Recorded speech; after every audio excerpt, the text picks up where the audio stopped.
Welcome to my YouTube channel literature and life. दोस्तों, आप सबका मेरे यूट्यूब चैनल लिटरेचर लाइफ पर स्वागत है।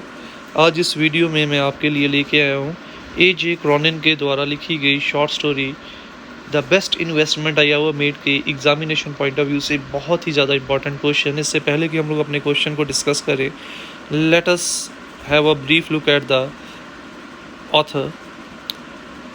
Archibald Joseph Cronin, known professionally as A.J. Cronin, was वो एक Scottish physician doctor and a novelist थे।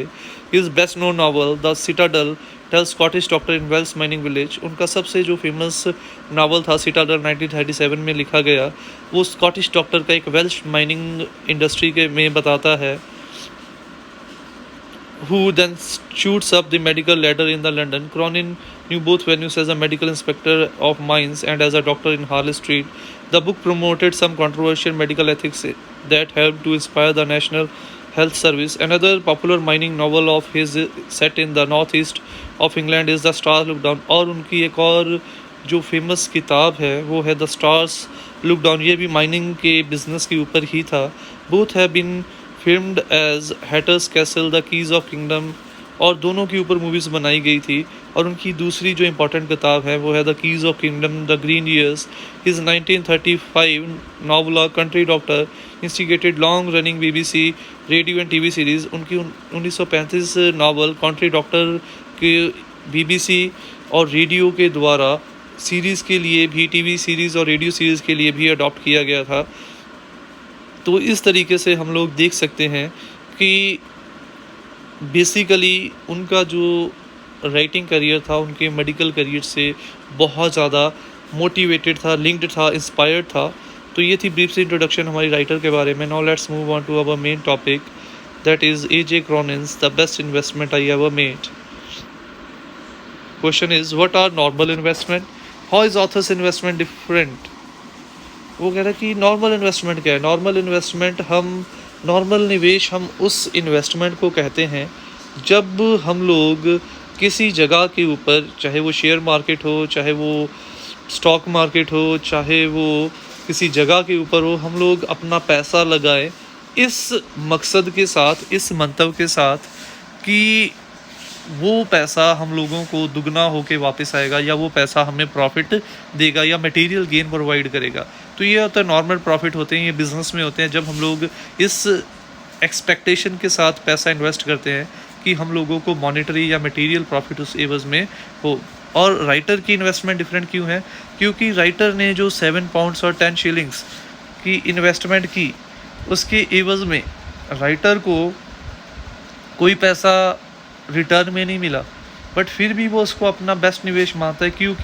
क्योंकि वो उसकी उस छोटी सी हेल्प के कारण ना केवल उस भटके हुए नौजवान की, जो कि जुआ खेलना शुरू कर चुका था और जिसके ऊपर काफ़ी कर्ज था, और अपने ऑफिस से चोरी भी करता है और फिर पकड़े जाने के डर से सुसाइड अटैम्प्ट करने की कोशिश करता है, ना केवल उसने उसकी जान को बचाया बल्कि उसको 7 पाउंड और 10 शिलिंग जितने की उसने अपने ऑफिस की सेफ से पैसे चोरी किए, वो पैसे भी वापस दिए कि वो अपनी तिजोरी में रख दे। और उसे ऐसा लगता है कि नो डाउट उस 7 पाउंड और 10 शिलिंग के एवज में उसको कोई डिविडेंड, कोई प्रॉफिट नहीं हुआ, बट उस पैसे ने उसको वो संतुष्टि दी। क्यों संतुष्टि दी? क्योंकि उस पैसे के ज़रिए ना केवल उसने उसकी ज़िंदगी बचाई, बल्कि उसको एक ज़िंदगी जीने का, उस लड़के को एक ज़िंदगी जीने का एक नया मकसद दिया। क्योंकि बाद में उस लड़के ने ऐसे ही सोशल सर्विस का काम किया। वो अपने जैसे भटके हुए नौजवानों को, जो समाज के द्वारा, पुलिस के द्वारा या और लोगों के द्वारा बहिष्कार कर दिया जाता था, जो उन्हें वो जुवेनाइल कोर्ट से या अलग अलग जगहों से लेके आता, उनको ट्रेनिंग देता, उनको समाज में दोबारा से काबिल बनाता। यानी कि ना केवल उस नौजवान की ज़िंदगी का मकसद बदला, बल्कि उस हेल्प से उस नौजवान ने अपने जैसे ना जाने कितने नौजवानों को भी गलत रास्ते से सही रास्ते पे लेके आया। तो इस तरीके से राइटर की इन्वेस्टमेंट डिफरेंट थी, क्योंकि राइटर को प्रॉफिट चाहे कुछ नहीं हुआ, बट उसको आत्मिक संतुष्टि, जिस संतुष्टि के लिए हम लोग घूमते रहते हैं, पैसा जितना मर्जी इकट्ठा हो जाए पर हम लोग सेटिस्फाइड नहीं होते, बट तो राइटर भी ये समझ चुका था कि चाहे इसके एवज़ में उसको कोई प्रॉफ़िट नहीं हुआ, बट जो आत्मिक संतुष्टि उसे हुई कि वो किसी की ज़िंदगी को बचाने में, किसी की ज़िंदगी को बदलने में, और उसके साथ-साथ वो शख़्स और ऐसी ज़िंदगियों को बदलने में वो एक लिंक बन गया है। तो इसीलिए वो इस निवेश को अपनी ज़िंदगी का सबसे बेस्ट निवेश मानता था, और इसीलिए वो इस निवेश को अपनी बाकी निवेशों से अलग भी मानता था। और इसीलिए यहाँ से हमें एक चीज़ ये भी सीखने को मिलती है कि एक अच्छा काम ज़्यादा पैसे कमाने से ज़्यादा संतुष्टि देता है। So now let's start with the answer. The present story, The Best Investment I Ever Made, has been written by A.J. Cronin, one of the famous short story writer in English. तो ये story A.J. Cronin के द्वारा लिखी गई है। Most of story centre around his medical career. जैसे मैंने आपको पहले बताया कि ज़्यादातर उनकी जो कहानियाँ हैं उनके मेडिकल करियर के साथ लिंक्ड थी। हिज इंपॉर्टेंट बुक्स इंक्लूड, उनकी इंपॉर्टेंट किताब है the Citadel, the Keys of kingdom, the best investment I ever made. ये उनकी फेमस राइटिंग्स में से कुछ एक है। In this story the writer has presented the story of a misguided youth who tries to commit suicide because he fears that he may be punished for stealing a small amount of money, that is £7 and 10 shillings from his office safe. तो इस कहानी के अंदर वो एक ऐसे भटके हुए नौजवान की कहानी बता रहा है जो कि अकेले होने के कारण गलत सोसाइटी में पड़ जाता है, जुआ खेलना शुरू कर देता है, और जुआ खेलने के कारण वो उसके ऊपर बहुत सारा जो कर्ज़ है वो चढ़ जाता है, और यहाँ तक कि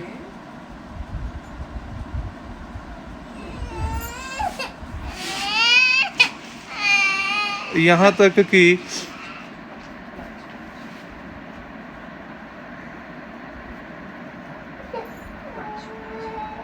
यहाँ तक कि वो अपने ऑफिस के सेब से भी थोड़े से पैसे चुरा लेता है इस एवज़ में कि वो जी जाएगा तो अपने सारे कर्ज़ उतार देगा। तो वो ऐसे ही नौजवान की स्टोरी बता रहा है कि जब वो उसके पास कोई अल्टरनेटिव नहीं बचता, उसे ये डर लगता है कि अब उसके जो लास्ट रिसॉर्ट था कि वो ऑफिस के पैसे चोरी करने के बाद जीत जाएगा, ये भी फेल हो जाता है। तो उसे ऐसा लगता है कि अब उसे पुलिस सज़ा देगी, और बाहर के जो कानून है बहुत स्ट्रिक्ट है। वो सज़ा के डर से आत्महत्या करने की कोशिश करता है। तो उसी नौजवान की कहानी है जो कि £7 और 10 शिलिंग जैसे छोटे अमाउंट के लिए अपनी ज़िंदगी को ख़त्म करने के लिए कोशिश करता है। Terrified of the prosecution which must follow, sink at heart, sunk in despair, he shut himself in his room and turn on the grey.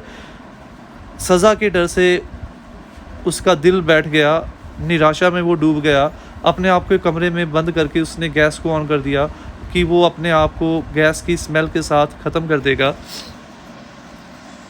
The writer not only saved the life of that dude but also changed him into a good human being. But writer ने as a doctor ना केवल उसकी ज़िंदगी को बचाया, but कि उसको £7 और 10 शिलिंग ऑफिस की तिजोरी में दोबारा रखने के लिए देने से उसको एक अच्छा इंसान भी बताया, और उसको ये शिक्षा मिल गई कि गलत रास्ते पे चलेंगे तो हमेशा हमारा गलत अंजाम होगा, और वो एक अच्छा इंसान मिल गया। The normal investments are made in form of money to get more profit, normal investment are generally made in business. Normal investment आम निवेश वो हैं जो हम लोग मनी का करते हैं, पैसे का करते हैं इस एवज़ में कि हम लोगों को प्रॉफिट हो, और ये नॉर्मल इन्वेस्टमेंट है जनरली बिजनेस में हम लोग करते हैं। We often make investment with hope that it will provide us material और प्रॉफिट। हम लोग अक्सर इस मकसद के साथ निवेश करते हैं कि वो हम लोगों को मटेरियल गेन देगा, हम लोगों को पैसा देगा, प्रॉपर्टी देगा। But the investment of author is different from the others as the writer does not get any material profit on the £7 and 10 shilling. But writer का निवेश बाकी निवेशों से इसलिए अलग था क्योंकि उसने जो £7 और 10 शिलिंग दिए उसके एवज़ में उसको कोई ना तो £7 और 10 शिलिंग मिले, ना ही उसके पैसे डबल होके मिले। But still the writer feel that it is the best investment he has ever made in his life. इसके बावजूद भी वो ये मानता है कि वो उसकी ज़िंदगी की सबसे बेहतरीन निवेश था, क्योंकि the writer tells that it was his best investment because with that money he has not helped that boy but also changed the course of his life।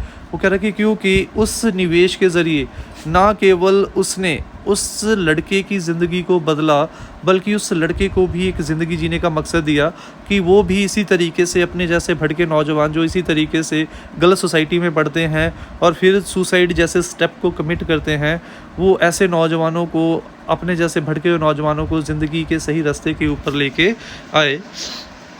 The writer tells that he has even forgotten all about that boy and money. और वो इसलिए भी इस निवेश को मानता है कि अक्सर हम लोग थोड़ी सी हेल्प करते हैं और हम लोग जताना शुरू कर देते हैं। हम लोग किसी जगह के ऊपर कोई चीज़ चढ़ाते हैं, वहाँ पे नाम लिखा देते हैं, ले जाते हैं लोगों को, भाई ये देखो ये मैंने चीज़ चढ़ाई। बट राइटर ने तो उस को हेल्प करने के बाद ये भूल भी गया था कि कभी उसने उस शख्स की हेल्प भी की है। But after 20 years when the same boy meets him on the ship, he tells the writer that incident changed his life। But जब 25 साल के बाद वो लड़का दोबारा उसे शिप के ऊपर समुद्री सफ़र के दौरान मिलता है और वो बताता है उसकी उस मदद ने उसकी ज़िंदगी को बदल दिया था।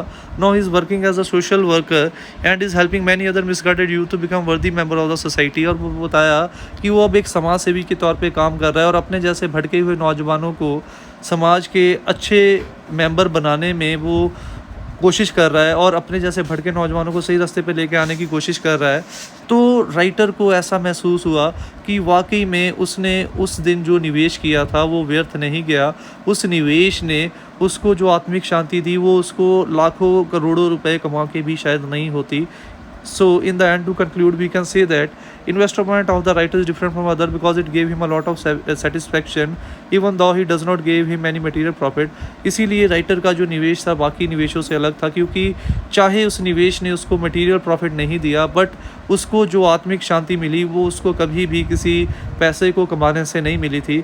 But it has change someone life, that is why he is consider. But उसके साथ साथ उसने किसी की ज़िंदगी को जीने का रुख भी बदला था, इसीलिए वो उस निवेश को अपनी ज़िंदगी का सर्वोत्तम बेस्ट निवेश मानता था। तो ये थी हमारी आज की वीडियो। उम्मीद करता हूँ वीडियो अच्छी लगी होगी। वीडियो अच्छी लगी हो तो वीडियो को लाइक और कमेंट ज़रूर कीजिएगा और ऐसी वीडियोज़ के लिए चैनल को सब्सक्राइब कीजिए। नई वीडियोज़ की अपडेट के लिए बेल आइकन पर क्लिक कीजिए। Thanks for watching the video. Don't forget to subscribe my channel, click on the bell icon to get the latest updates.